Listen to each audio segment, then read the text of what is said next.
وزیر اعظم کی قومی ٹیم کو پہلی بار ون ڈے کی نمبر 1 ٹیم بننے پر صدر اور وزیر اعظم کی مبارکباد۔ سوشل میڈیا پر پیغام میں شہباز شریف نے بابر اعظم کو قوم کا فخر قرار دے دیا۔ چین نے مشکل وقت میں پاکستان کی مدد کو ترجیح قرار دے دیا۔ دوست ملک کے وزیر خارجہ کی اسلام آباد کے آمد کے بعد صدر مملکت سے ملاقات۔ آج اسٹریٹجک مذاکرات میں تعاون کے فروغ پر بات ہوگی۔ افغان وزیر خارجہ بھی پاکستان میں موجود، سیف عریقی مذاکرات میں شرکت کریں گے۔ بلاول بھٹو نے بھارتی سرزمین پر مسئلہ کشمیر اٹھا کر مودی سرکار کی غلط فہمی دور کر دی۔ دو ٹوک پیغام دے دیا، کشمیر پالیسی نہیں بدلی۔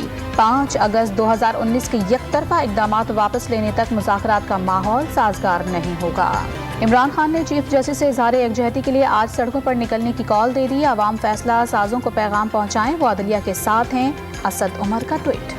پی ٹی آئی رہنما کے لیے سکھ کا سانس۔ لاہور کی عدالت نے ریلی کے دوران توڑ پھوڑ کیس میں اسد عمر اور یاسمین راشد سمیت متعدد رہنماؤں کی ضمانت کنفرم کر دی۔ 1 لاکھ روپے کے مچلکے جمع کرانے کا حکم۔ اور کراچی کے علاقے سرجانی ٹاؤن میں پولیس اہلکار کا قتل۔ ابتدائی تحقیقات میں ٹارگٹ کلنگ کا شبہ۔ بھینس کالونی میں اسلحے کے زور پر قیمتی گاڑی چھین لی گئی۔